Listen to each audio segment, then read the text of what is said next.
同学们好，那下面我们看第二个大的问题，会计要素计量属性及其应用原则。一个呢是会计要素计量属性，我们现在谈的计量属性有5个：历史成本、重置成本、可变现净值、现值，还有公允价值。现在是这5个，以后有什么变化那在以后再说。现在又提出一个现行价值，这咱先别管它。我们应该要知道每一个计量属性是怎么回事，给定事项能够判断到底属于哪一个计量属性。分别来看第一个历史成本。那历史成本你从这个词都能够看到过去呗。历史成本计量说资产按照购置时支付的现金或现金等价物金额计量，或者按照购置资产时所付出对价公允价值计量，一定是体现一个什么概念？这个字购置什么时候买的？比如这个房子10年前买的，当时买房子付了5000万，你别说现在房子值2个亿，那这项房子在进行计量时以那个5000万为基础持续计算，比如5000万，现在我们已经提了折旧，提了3000万了，那你就是剩2000万。你不能说我现在一评估2个亿，那也没用。对于负债，按照因承担现实义务而实际收到的款项或者资产的金额，比如说3年前当时从银行借的款项，你借来的款项1000万，那以它为基础计呗。或者承担现实义务的合同金额，然后或者按照日常活动中为偿还负债预期需要支付的现金或现金等价物的金额计量，历史成本就是负债。我现在现实义务要买人东西，然后呢赊购了，形成的应付账款多少？历史成本一定是与这个过去的相关。第二个重置成本，资产按照现在购买，这说的是现在，相同或者相似资产支付的现金等价物金额计量。那咱们跟历史成本比较看一看。如果说我们现在有一项存货，这个存货呢1年前取得的，当时买的时候是100万。如果这项存货没有发生改变，也没有提过减值，现在还是100万，历史成本。或者说我们存货100万的存货，现在发出20万去了，剩80万，这也历史成本，因为我们计量的还是以原来购置时的来反映的。重置成本它不是。如果说对一项资产盘盈了，那这一项资产盘盈时如何入账？假如说存货，说我现在买这项存货付出多少钱，按这个来反映。如果是固定资产，说我现在要买这项资产会是多少钱，这叫重置成本。现在要买这项固定资产，全新的话5万，成新率60%， 5万乘以60%，这叫重置成本。负债按照现在偿还该项债务所需支付的金额来进行计量，所以谈这种重置成本说的都是现在这个时刻，你现在买需要多少资产，现在要还需要多少。而历史成本是指购置时。第三个可变现净值，这在我们存货就是第3章存货期末计价时会用到的一个计量属性，能够变成现金的净值。那详细的我想在存货期末计量时再去说。从这词里面能够变成现金的净值。第四呢是现值，现值是一个折现金额进行计量的。那比如说像分期付款的方式购入的资产，一项固定资产3年分期付款，要把未来的金额折现，算现值的时候，那就是这个计量属性。比如说分期收款销售商品，按照未来应收款项的折现金额计量，也是现值。这里谈折现这个问题。公允价值是指市场参与者的一个概念啊，在公允价值最后一章会展开说明。然后在计量日，不是说谈公允价值什么时候都有，计量日发生的有序交易，很多词无序的不行，黑社会参与的不行。出售一项资产所能收到或者转移一项负债所需支付的价格，这叫公允。他说的就是个脱手价。你要出售一项资产所能收到，肯定这项资产脱手了，买方愿意出的价。你要转移一项负债，你把负债转移了，你得付人钱，人家愿意接受。说的这个问题。公允价值跟历史成本主要区别是在于后续计量。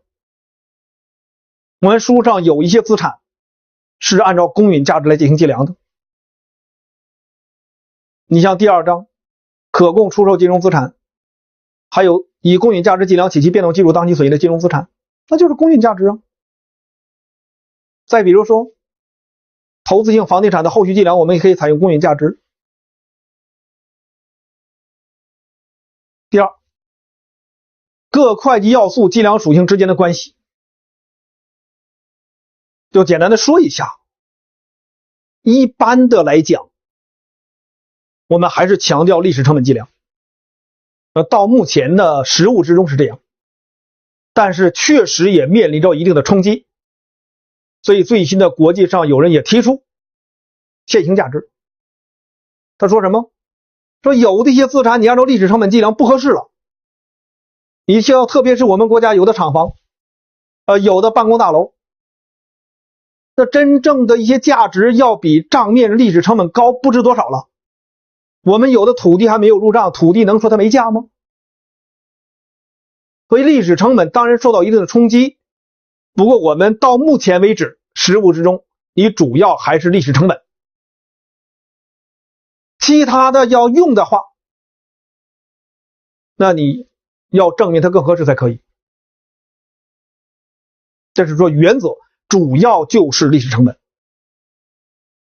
包括实务之中，一般情况下没有一些特别的思考、特别的需求，仍然是历史成本。有的用别的进行计量时，可能是有一些什么需求导致的。比如说有的上市公司或者有的非上市公司，为了降低资产负债率，就把投资性房地产后续计量由成本模式改为公允价值模式，那计量属性改变了。那背后呢就有这个方面的要求，说到银行借钱不行了，这个银行说你资产负债率过高，结果把投资性房地产呢由成本模式改为公允价值模式，一改大幅增加资产价值，资产负债率就降下来了，有这方面考虑。这一点不可否认，就是在工作过程中，包括我们考完试之后成为注册会计师，你在跟企业商讨财务报告时也有一定的灵活性，也会有一定的思考，但前提不能跟准则出现矛盾，不能违背准则，要降低自己风险。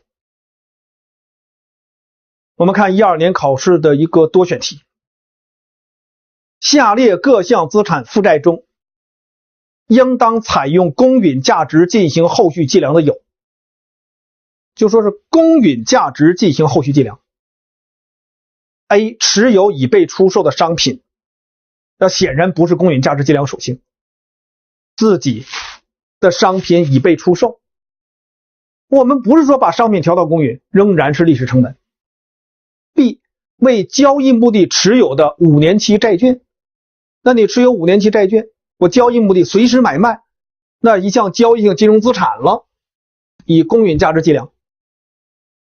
C. 远期外汇合同形成的衍生金融负债，那实际上属于一项交易性金融负债，也是按照公允价值来进行计量的衍生品，不是套期的，不是财务担保的，我们一般要以这种公允价值来进行计量。D.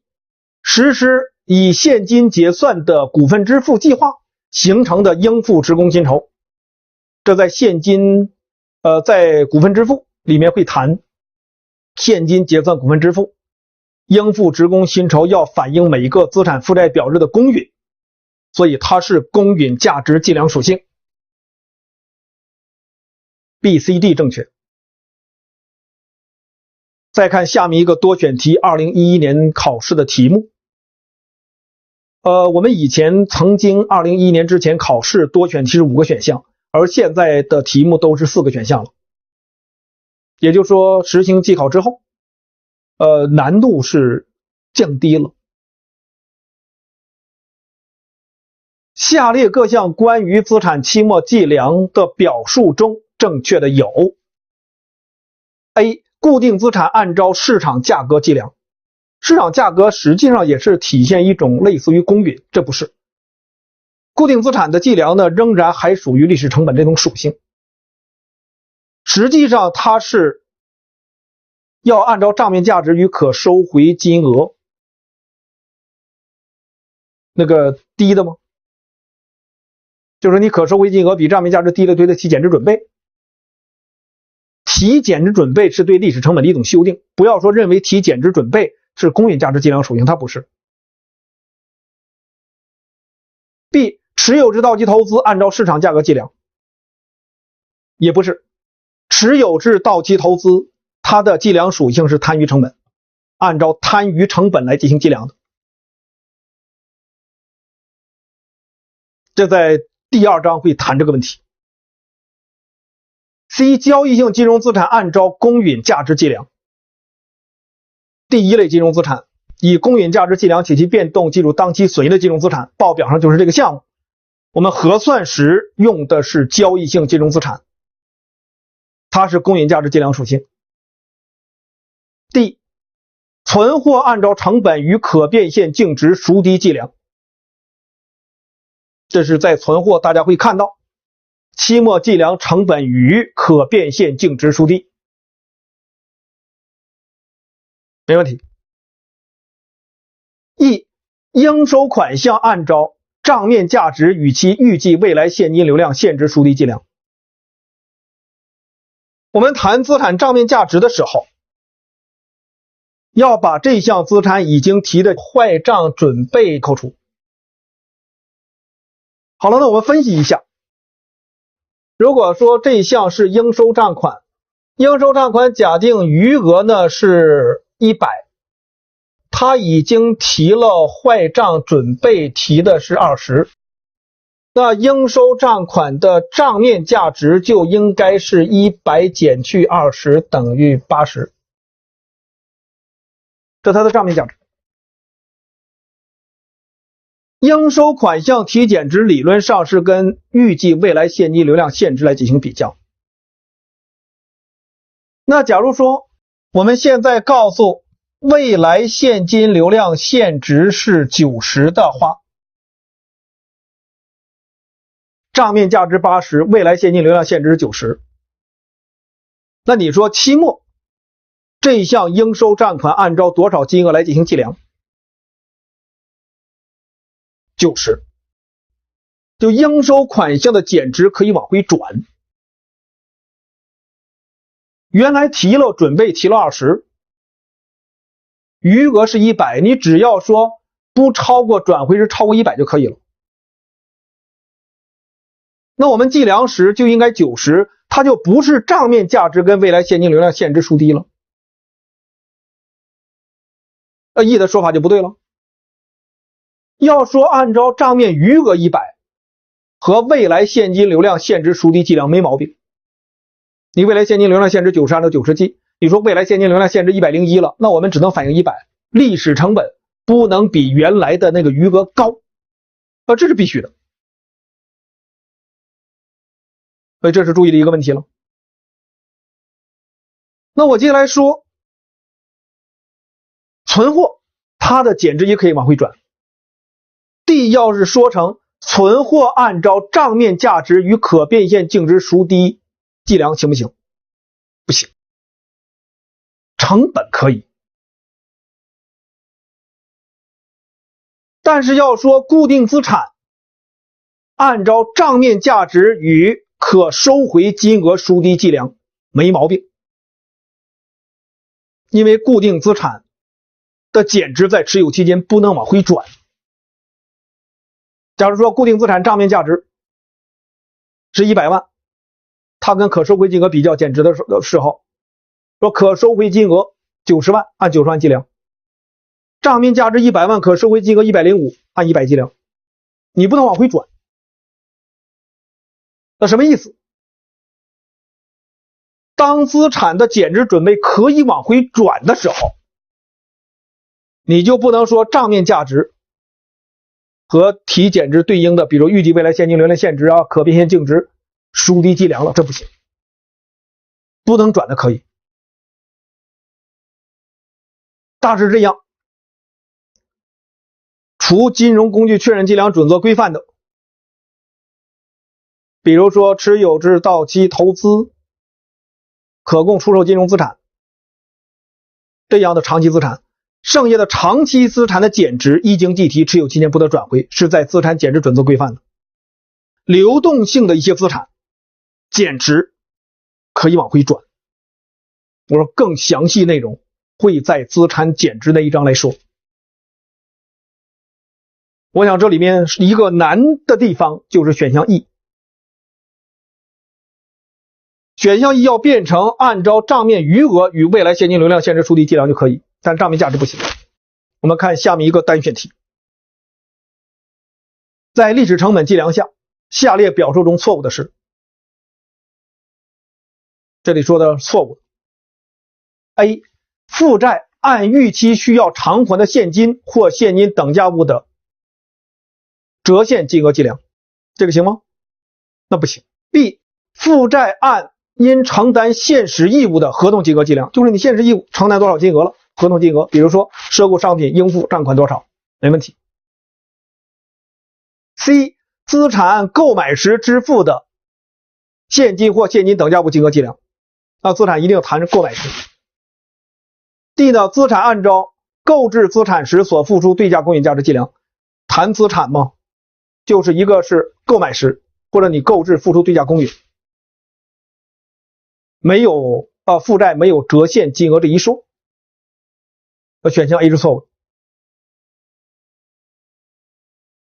第三个问题说一下权益性交易，这个在我们的教材上没写，不过呢后面有一些内容，特别是企业合并报表里面经常会用到这样的一个概念。我这是参照国际准则，权益性交易除所有者以其所有者身份与主体之间的交易外，还包括不同所有者之间的交易。这么个事儿，实际上也就是说，一个是接受，你站在主体的角度，接受所有者投资是一项权益性交易。另外一个，主体里面涉及的所有者不止一个，所有者与所有者之间的交易也算权益性交易。那主要特征看一看交易对象。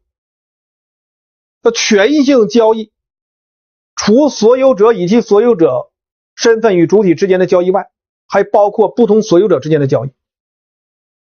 那后者呢，主要体现在合并报表层面，比如说母公司与子公司少数股东之间也算数，不是合并报表里面所有者与所有者之间的交易也有。你比如说我们原来的所有者有 A 跟 B 构成，那现在有一个新的投资者 C 想加入，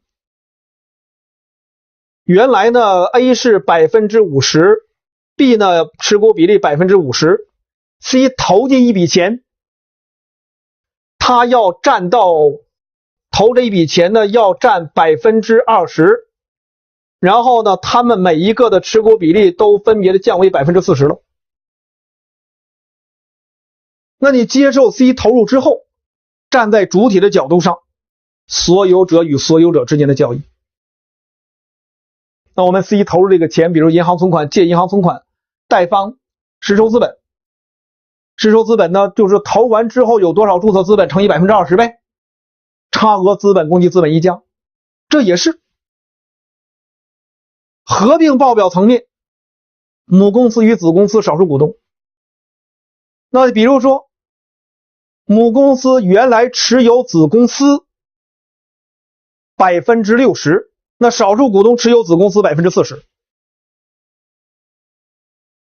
母公司从市场上又购入子公司 20%， 达到 80%， 母公司持有子公司 80%， 那少数股东呢持有子公司 20%。 这不都是所有者与所有者之间交易？因为在合并报表层面，少数股东权益算所有者权益，它就是所有者与所有者之间。那接下来权益性交易对主体权益总额的影响，它这种交易导致所有者权益总额发生增减变动。然后呢，接下来一个问题，那这就是说主体与所有者之间的权益性交易会导致主体所有者权益总额发生增减变动，这没问题。你比如说接受所有者投资肯定变了。那如果说权益性交易在所有者之间，我们主体并没有再接到所有者投资的话，说原来呢我们所有者 A 跟 B 各占 50%，A 呢把 10% 转让给 B，A 变成 40%，B 变成 60%， 他们之间的这种交易，那权益总额不受影响。我们要特别关注下面一个问题，权益性交易的会计处理结果。与权益性交易有关的利得损失直接计入权益，不会影响当期损益，很重要，与损益不要是影响，没关。比如你接收所有者投资了，我们收到的钱算所有者投入，与损益没关，反映到实收资本、资本公积资本一将，或者股本资本公积股本一将，就是所有者与所有者之间的交易，他们之间可能我们这边不做处理了，只是把所有者实收资本 A 实收资本 B 相应的比例改了。如果说有新的投资者加入，那也是影响到主体了，也会涉及到所有者与所有者股份的改变。那这种情况下，你会发现损益也不受到影响。所以在企业合并报表里，你就会发现购买子公司少数股权合并报表层面属于权益性交易，它不会影响损益，不会改变商誉。如果说原来对子公司能够控制，出售部分投资没有丧失控制权，我原来 80%卖1/4变 60%， 那这一项业务在合并报表里面也不要影响损益，因为它仍然属于权益性交易。这个概念要知道。好，下面我们看第5节财务报告。在这一节里面两个问题，一个财务报告及其编制，第二财务报告的构成。先看第一个问题，财务报告及其编制。财务报告是企业对外提供的反映某一特定日期财务状况，那反映财务状况某一特定日期资产负债表，比如说2014年12月31号有多少资产、多少负债、多少所有者权益，还有某一会计期间经营成果，你像2014年度经营成果多少，现金流量等会计信息的文件。现金流量呢，当然是现金流量表来提供。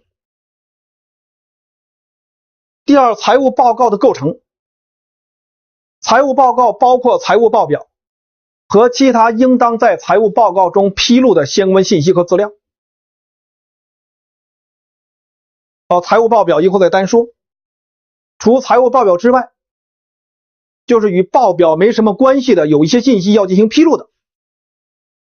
你比如说你要看一个上市公司的财务报告，披露的内容很多，好几十页，有的上百页，像什么审计报告、内控的一些报告，公司治理结构、高管人员、事随、薪酬，这些都要进行披露。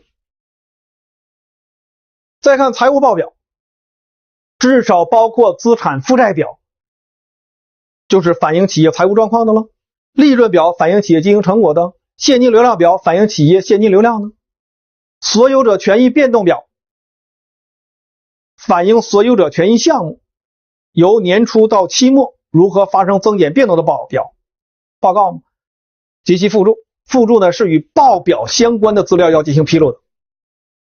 你比如你销售的一些商品，这收入的构成，我们可能是主营不止一项，哪一项有多少，要进行一些披露啊。那我们存货的构成、固定资产的构成等等都要进行披露。小企业编制的财务报表可以不包括现金流量表，那无所谓，一般的了解，我们也不考小企业。先看第一个，资产负债表是反映企业在某一特定日期的财务状况的报表，就是某一个点上财务状况，多少资产、多少负债、多少所有者权益。大家可以先看一看资产负债表的结构，就是资产负债表我们是用的账户式的，左边是资产，右边负债、所有者权益。左边资产分流动非流动，负债那边呢有流动非流动，然后是所有者权益。你学习的过程中，某一项业务处理时确认计量，记录要清楚，同时要知道在报告上怎么反映。利润表是反映企业在一定会计期间经营成果的报表。利润表呢，大家应该先看一看，就是在接下来章节学习过程中经常会碰到，说影响不影响营业利润，什么叫做损益，影响不影响利润总额、净利润，要清楚。我们现在的利润表是一个多步式的，营业收入这是最开始，比如说主营业务收入也好，其他业务收入也好，报表上当期反映到营业收入、营业成本、主营业务成本、其他业务成本都在这里面体现。营业税金及附加价内的，比如交消费税了，卖自己的产品的，反映到这里面。销售费用、管理费用、财务费用，这是期间费用。资产减值损失除递延所得税资产，剩下资产提的减值损失在这里面来反映。公允价值变动收益损失以负号列示，我们有的资产以公允价值计量、公允价值变动计当期损益。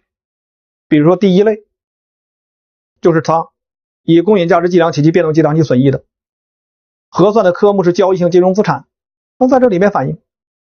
投资性房地产后续计量要是以公允价值计量，公允价值变动记到公允价值变动损益。还有像交易性金融负债、公允价值计量的一些变动也记到公允价值变动损益，在这里面体现。投资收益是对外投资业务已经实现的，叫投资收益。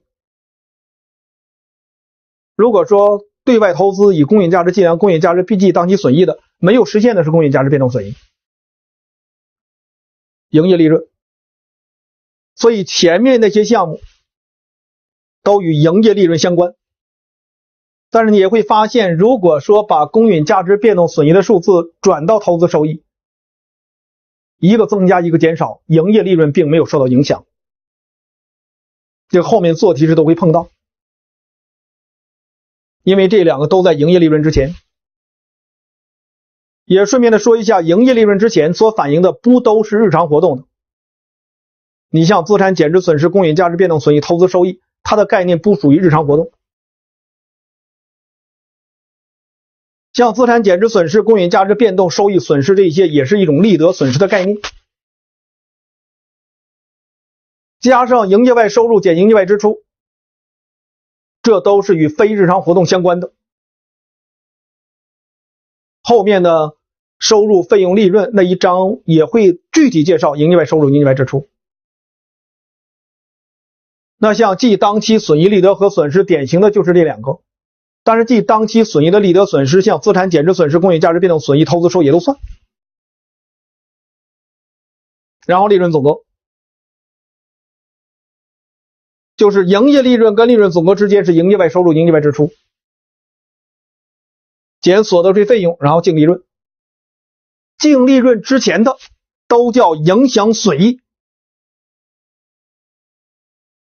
那经常会谈到影响不影响损益，你净利润之前那些项目核算时的业务都是要影响损益的。之后呢，就其他综合收益，综合收益总额。其他综合收益是一种什么样的概念？大致说一下。这就直接计入所有者权利得损失。实际上说，经济利益流入企业不是权益性交易的，你就可以考虑其他综合收益。权益性交易所有者投入嘛，不是所有者投入的叫综合收益。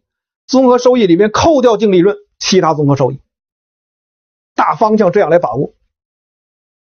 这会儿每股收益，我们专门有一章会谈这个问题。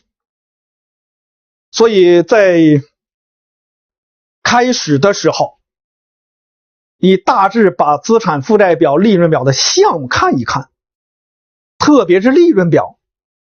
因为我不说吗？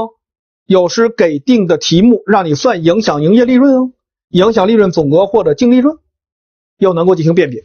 然后是现金流量表，反映企业在一定会计期间现金等价物流入流出的报表。财务报告再进行详细说明。所有者权益变动表，那就所有者权益这些项目年初到期末如何发生增减变动，了解一下就够了。把这一章简单做一个小结。我们要掌握可靠性、可比性、实质忠于形式、谨慎性这些会计信息质量要求，一个典型的给定的事项能够做出判断。那也说了，可比性你就是看到了只要符合准则规定的就算可比。实质忠于形式14年15年考试都涉及了，你就关注什么？这个事项的处理主要考虑经济业务的实质的实质忠于形式。谨慎，合理范围之内资产或者净资产尽量的低，利润尽量的少。然后我们要掌握资产定义特征，过去交易事项形成，企业拥有和控制的，预期会给企业带来经济利益，给定的事项要能够判断属不属于资产。我们要掌握收入、费用、利得、损失的概念，以及它们的联系与区别，就是收入与利得、费用与损失的联系与区别。那也谈到收入、费用说的是日常活动，要体现总流入、总流出；利得损失非日常活动，净流入、净流出。利得跟收入都会导致所有者权益增加，这个增加与所有者投入资本无关，就是那个权益性交易无关。费用损失都会导致所有者权益减少，那与向所有者分配利润无关。我们谈到利得，那包括一些损失，可能影响损益，也可能直接计入所有者权益。直接计入所有者权益利得损失，那就其他综合收益。